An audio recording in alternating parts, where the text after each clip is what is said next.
namamaga. Nakaidlip ako ng konti kasi iniintay ko siyang matuyo yung chicken kanina na nilaga ako sa mga secret ingredients. Pagang-paga yung mata ko. Ayan, pakita ko sa inyo.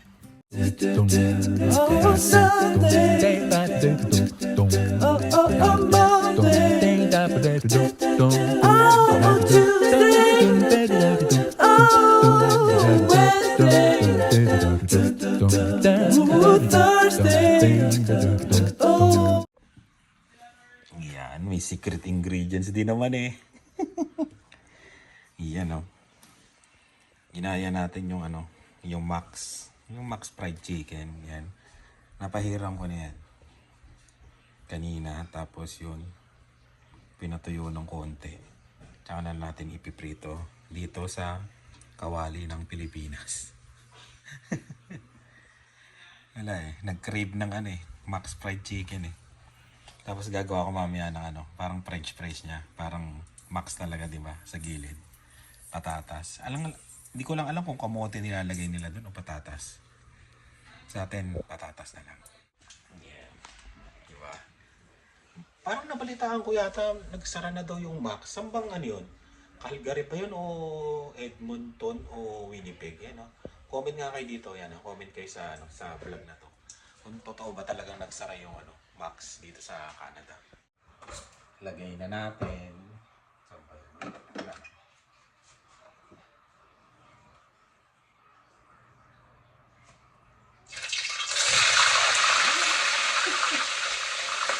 Laglag pang gano'n.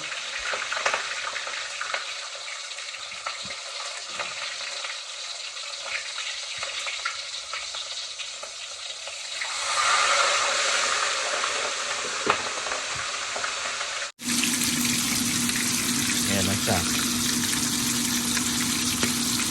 Tensya na, buhay yung yung exhaust namin. May pala dito. May mga nag-comment. Sabi, bakit wala namang butas? Di lumalabas din doon. 2 types po yan. Meron po doon sa labas at meron dito rin sa loob. Pero may filter po yan sa loob. Ayun. Kasi sabi nila, bali wala daw. Wala daw silbi kasi iikot lang daw. Hindi po, may filter po yan tsaka sa loob. Hindi naman po nila gagawin niya ng walang filter tsaka walang dahilan niya. Di ba? Ayun. Basta dami kasi nag-comment sa akin wala daw silbi yung ginawa. Ayun. Pero eto na, dito na tayo. Ayan. Patay muna natin. Ayan. Ano pa? Max fried chicken. Pwede na to. Kaysa wala, di ba? Oh, nagiging kulay Max na. Kulay lang. Yun, nabaliktad na natin. Mukha rin namang kulay ng Max eh. Kulay lang talaga. Pero siguro naman masarap to kasi ginaya ko yung mga ingredients nila eh. Tapos nagdagdag ako ng konti na ingredients ko. Oh, di ba? Parang Max na yung kulay, di ba?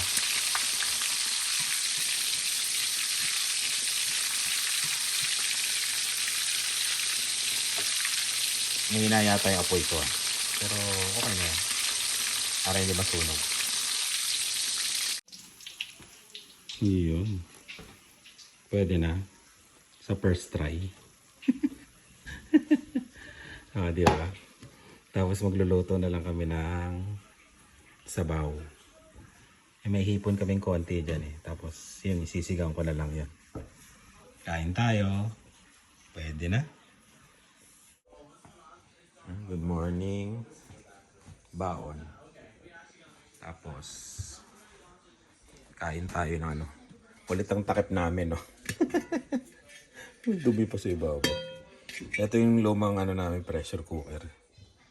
Iyon, no. Sopas. Naging favorite na namin ang sopas Lalo na si Dylan. Umusok-usok pa. Kain tayo Kain.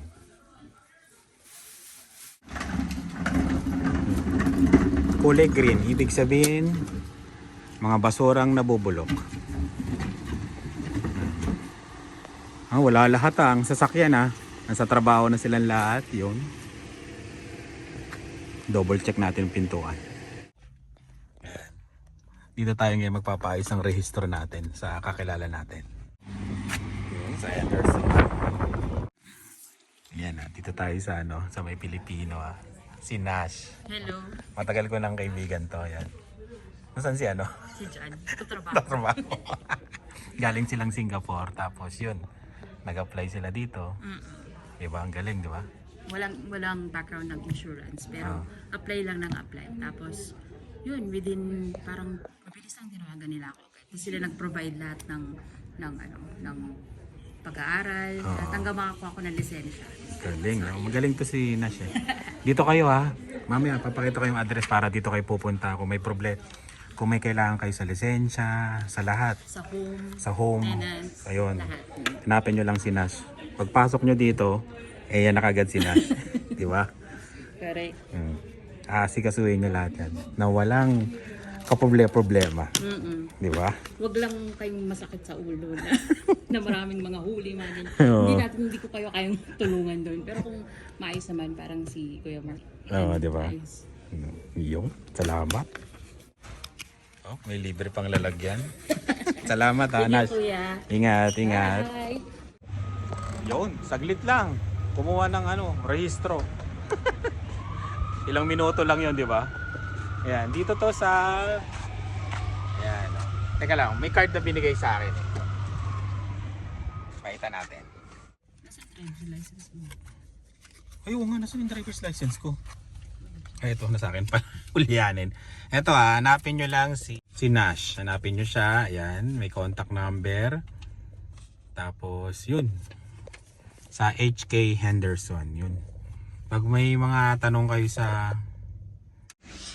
Ayan, pag may tanong kayo sa mga rehistro, sa lisensya, yan. Huwag lang yun daw yung mga huli-huli kasi hindi nyo naman kayang ayusin. Wala dito mga picture-picture kasi, walang ganon. Kung mga may katanungan lang kayo sa home insurance, yan. Yung home insurance namin, ililipat na rin namin dito. Tapos, yun, yung mga pagre-rehistro, pagre-rehistro ng bagong sasakyan, lalo na pag kukuha kayo ng mga bagong sasakyan, di ba? Yung mga newcomer kayo dito, yun, pwede dyan. Tapos bibili kayo ng sasakyan, pwede rin dito magparehistro. Ayun, hanapin nyo lang si Nash. Ayan, pagpasok nyo, si Nash kagad makikita nyo. Tapos ito yung card niya, ayan. Yun lang. Madaling kausap, at least Pilipino, di ba? Siya lang daw yung nag-iisang Pilipino. Yan. Pilipina. Ayan. Maraming salamat sa iyo, Nash, at shoutout dyan. Mas nauna ko pang nakita sa trabaho si Nash kaysa sa'yo. Ikaw yung lagi kong kausap. ayun, tara. Kaya yun, pupunta na kami sa sa Winners ni Lani at bibili kami ng bag. Yan. Para sa lagayan ng mga t-shirt na at kung ano-ano pa. Tapos, ano ba yun? Ito na yung registro ito, ganito lang. Yan, ganito lang. Binigyan pa ako ng laga. Ayan, pang mayaman. Ito na yung papakita mo sa police pagka No. Hindi naman nahuli. 11 years 11 years driving here in Canada. Wala pang huli. Yeah. Basta sumunod lang kayo dito ng ng speed limit, basta ganoon, lahat ng rules sundin niyo. Dito lang nilalagay yan. Ay, doon pala dito. Yan diyan. Kaya yun. Maraming salamat ulit na siya sa tulong. Yan. Hindi kami masyado makapagtsikahan kasi may mga customer Susunod, punta kayo sa bahay. Hindi na kayo pupunta sa bahay. Hindi kayo pupunta sa bahay. Ayan punta kayo sa bahay. Tapos, ano pa ba? Yun, pupunta lang kami sa Winners, bibili ng bag. Tapos, nakita nyo naman yung title, di ba? Alis na muna kami sa Regina.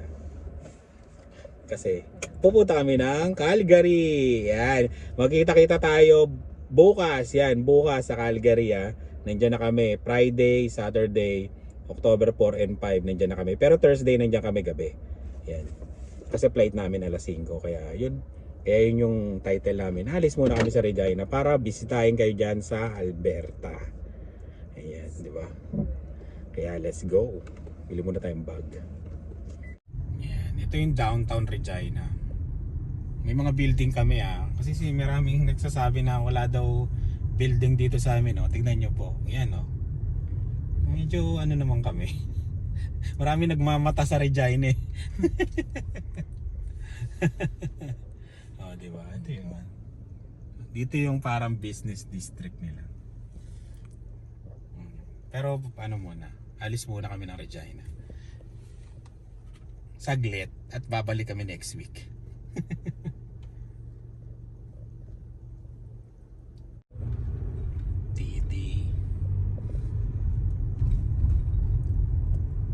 Prairie Donaire. Sarap daw pagkain dyan, sabi nila. Marami rin mga restaurant dito kung mga mahilig kayo sa restaurant din Hindi naman kasi yung sobrang dami, pero meron na yan May flame na yan, di pa ako nakakain dyan, medyo pang mayaman yan. Dyan dati si Sino? si Jade. Yung sa Golden medyo pang mayaman yan. Ito naman yung Saskatchewan Hotel. Di ba? Dyan tumira dati si Queen Elizabeth nung pumunta ng Regina. Si Queen Elizabeth. May pagkain doon Farmers market yata ngayon. Baka libre yan. Libre. Libre. Farmers market pala. Yan Ito naman yung park dyan. Victoria Park yata yan.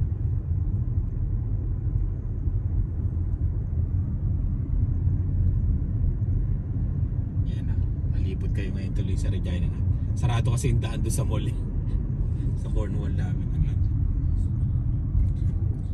Para pumapara yun Tapos makikita natin yung munisipyo. Pakita mo mami sa kanan. Yan yung munisipyo ng Regina. Yung building na yan. Yan. Diba? Hindi naman to sabi nila ghost town to pero tignan nyo naman marami rin naglalakad. Hindi lang siya crowded na crowded katulad ng mga big city. Small city lang kasi to.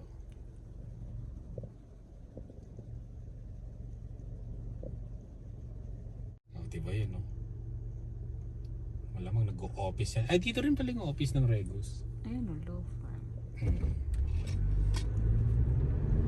Itira, ano ba yun?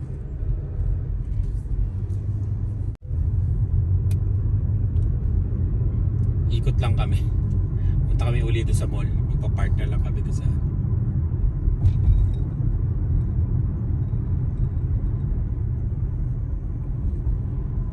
tayo sa Mega Mall. Mega Mall. Mega Mall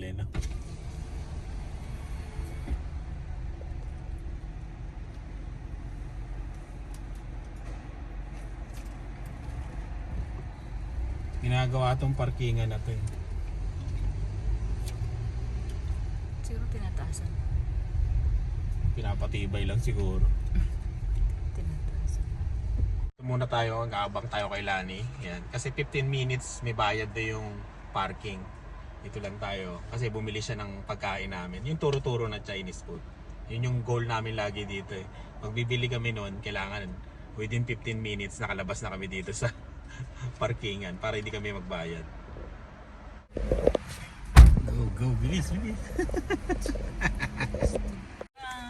Oh? Magkano yan? Dito na kami sa East na to sa Superstore. Ang Superstore dito sa Regina, 3. East, South, and North. Okay, wala sa.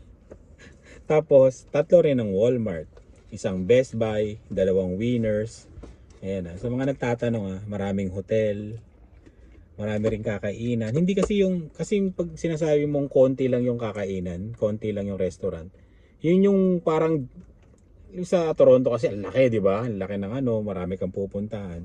Sa Vancouver din. Pero dito, meron. Yung nga lang, maano mo yung mga restaurant na masasarap di ba?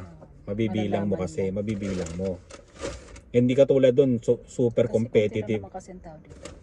Konti lang ang tao. Kaya booming to, booming. Kung magsisimula ka ng bagong pamilya, mas suggest ko na dito. Kasi Kakaipon ka. makakaipon ka, makakasabay ka sa gastos. Kasi mura, hindi ko sinabing murang-mura. Kumbaga, kung laban naman sa ibang city, 'di ba? Ang mahal ng bahay, 'di ba? Cost of living. Kaya dito lalaban ka rin. Kaya medyo kang lumaban. Hindi, kung dito ka, makakaipon ka, tapos gusto mong lumipat sa ibang yun. Oo, yun, pwede. Tapos yung ganun. Hindi naman to yung kawawang-kawawa na pag pumunta ka dito na walang buhay dyan, wala. Meron. Depende naman sa'yo yan eh. Kahit na sa big city ka, kung hindi ka naman palagala, di ba? O mas okay na sa'yo to. Depende, hindi talaga para sa lahat ng isang lugar eh. Pipiliin mo talaga. Kaya tao na pangit dyan, walang buhay dyan, walang depende sa tao yan eh, kung ano yung gusto ng tao, di ba? Pwede ka siguro magsabi na ganito dyan, kumpara dito, yung mga ganon. Pero yung sasabihan mo na parang, ano ba yung style, parang walang kwenta dyan, yung ganon. Hindi. Kasi sa bawat tao may kanya-kanyang pangangailangan, may kanya-kanyang dahilan kung bakit sila nandito. Kami may dahilan kami kung bakit kami nandito. Yung ibang tao may dahilan din kung bakit nasa big city. Ayun, good luck ka lang. Di naman. Pwede mo naman sabihin sa tao na good luck na lang. Sana makuha nyo yung gusto nyo. Yung maging okay kayo dyan. Lahat naman nagsisimula sa yung mga ganun, no? Pero yung mag-a-advise ka o ka ng parang sira mo yung isang lugar. Hindi. Kunyari, kami, lilipat kami sa small town naman na 600 lang yung people.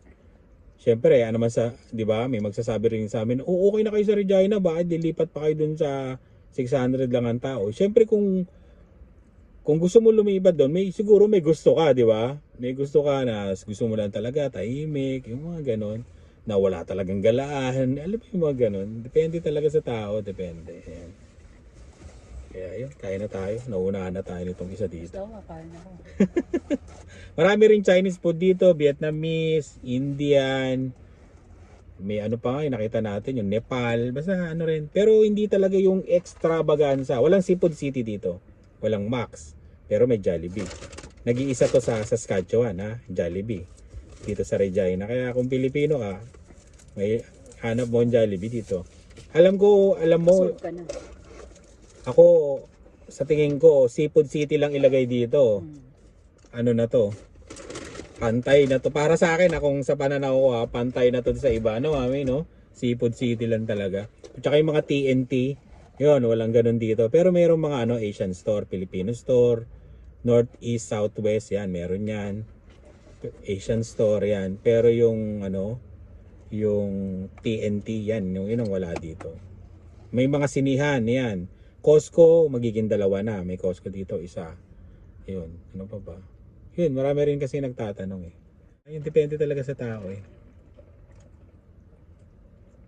Sa pangangailangan, sa goal nyo sa buhay, depende talaga. Hindi yung yung talagang ang pangit dyan, dyan. Okay, depende. Kung katulad ng mga nasa Vancouver, di ba? Mahalang doon, ang upa, pero doon sila masaya eh, di ba? Doon sila nakaka-survive. Okay sa kanila yon, kaya hindi mo sila masisisi. Yung mga ganun. Dito talaga, yun. Ang downside talaga nito, yung weather. Talagang malamig dito. Pero pag uminit naman, mainit din. Ganun lang. Tsaka yung snow dito, medyo challenging. Yun, challenging. Pero nung last year, di masyado, no? Walang masyadong winter storm. Wala masyado dito. Kaya yun lang masasabi ko. Kasi marami rin nagtatanong. Tingnan mo, pakita natin yung binili ni Lani. Oh, diba? Magkano to? 13. Hindi. 34 lahat ang binili mo, binayaran mo, diba? Ayun, ko. Mga sa yata to, mga 15 siguro kasama tax. Ayan. Dalawang ganyan ang binili para doon sa mga dinosaur yung isa. Pero hindi mo natin maubos ngayon yan dito. Ito lang yung nahabol ko. Tapos may pansit pa. Hindi, tikim ka lang. Pansit lang ang tawag namin pero di namin alam kung anong pangalan dyan. Ayan. Kuha ka ba nito? Baka ito na lang siguro. Kain muna kami, kain tayo Kain. Ulan na nga siya.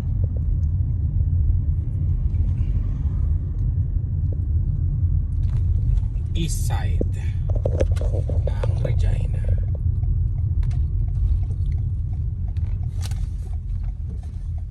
Ang maganda lang kasi dito, parang din kila kila Ina, no? Malalapit lang din. Dito kasi punta ka ng north to south 20 minutes lang. Ayun, sakto, talagang binigay sa atin 'to ah. Itong malapit ah. Nakalabas na yung mga pang winter.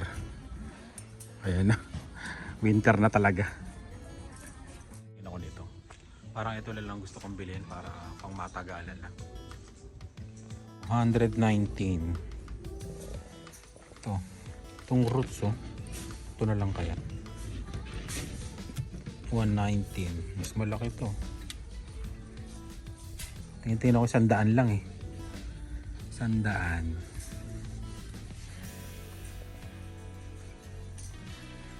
Ito, penguin oh. Pang mayaman, penguin. Oh, 119, malaki. Yun nga lang.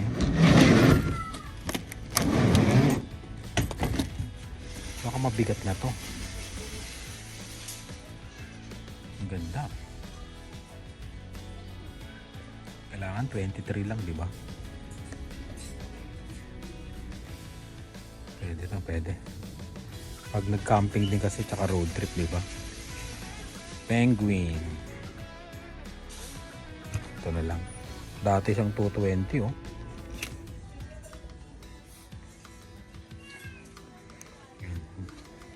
Yung sinasabi ko pala kanina, yun, depende talaga sa tao. Hindi ko sinasabi rin na na magandang Regina, lumipat kayo dito sa Regina, magandang oportunidad dito. Ayun, pag-aaralan nyo rin yung mga nanonood. Tignan nyo kung meron ba yung nyo dito, yung trabaho nyo. Ayun. O okay ba sa inyo? Kaya nyo ba yung lamig? Yung mga ganon. Mabubuhay ba kayo na konti lang yung galaan? Yung mga ganon.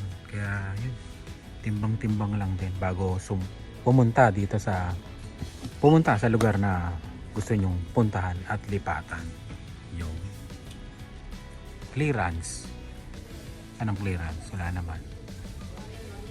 Kaya sana yung mga lilipat yun, kung mapipili nyo tong Regina, meron pa naman city dito sa Saskatchewan na isa, yung Saskatoon. Yun, pwede nyo rin yun tignan kung gusto nyo doon.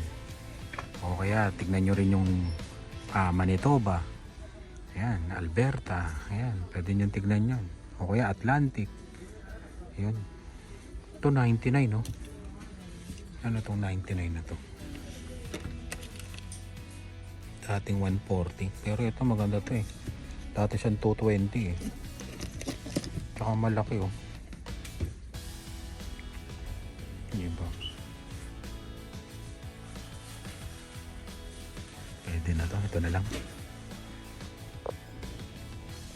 Nakita ko lang. Michael Kors. Magkano to? 129, dating 220. Michael Kors.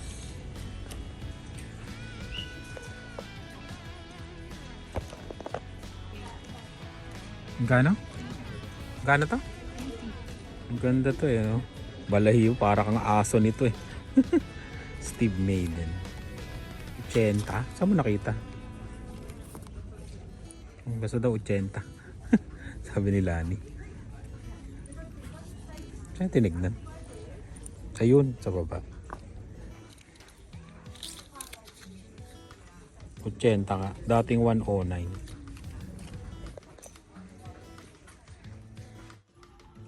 Ayan na, yung mga nagtatanong na papunta na dito. Ayan. Yung mga winter clothes, ito po, pandiinan na to. Magkano? Saan ba to? Yung presyo nito. Ito, pandiinan na to. Kapal oh. Walang presyo. Hindi ko makita yung presyo. Hanapin muna natin. Wala. Hindi ko makita yung presyo. Hanap pa tayong pandiinan. Ito, medyo okay to. Tommy. Mga presyo nito mga to. Ayun. Ayan, 140. to, pandiinan na to. Kaya na to ng mga minus 20, minus 30 dito sa Regina. Saan ba? Ito rin oh. Field figure oh. Ang ganda rin to ah. Ayan oh. 130.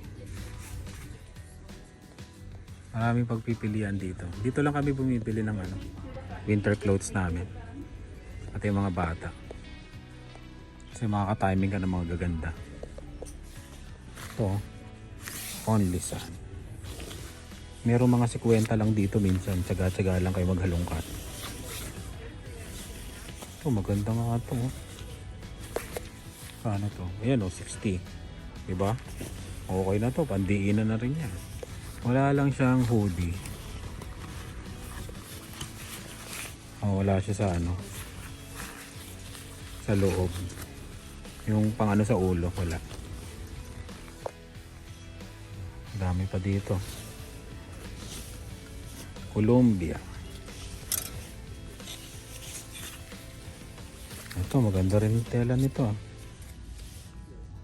Andrew Mark.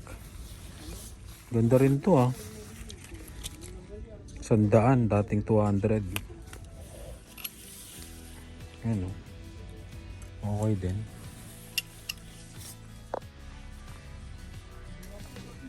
Sayang yung 0.0 kanina mo. Yun talaga pa. Mare-recommend ko yun na pang ano yun. Pang ito. Ganito yun. Ito yun o. Pang ano ba to? Winter storm. Mare-recommend ko to. Ayun, 150. Pang winter storm na to. Oh, kapal oh. Tapos ano, may hoodie ka pa. Ayos na to. O kaya thermal sa loob. Mahaba pa siya oh. Ito pa isang mare-recommend ko. Itong ano ba to? Pajar o pahar. Yan oh. Pahar ba o pajar? Yan. Pandiinan din to.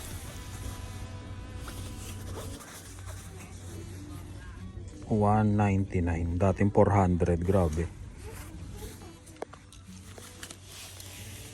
Ayos to ah. Kapal eh no? Sa mga babae eh, marami rin magaganda. Pero hindi ko alam kung ano. Ano eh. Ayan oh, may mga MK pa nga oh. Diba? Wala nga lang North Face. Dito ko naghahanap ng North Face. Birang bihira. Kasi mahal talaga. Siguro kung magkaroon man, uuubos ka agad. Nabibili ka agad. Maganda kasi yung North Face eh. Dito muna tayo sa sasakyan. Napapagod ako dun. Pagod ako eh. Kakasunod. Alam nyo naman.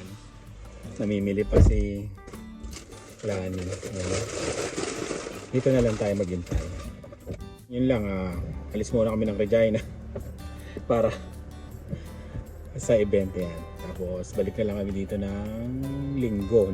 Maraming salamat sa laging panonood. Ingat po kayo at yun. Bye. Kita-kits sa Calgary bukas.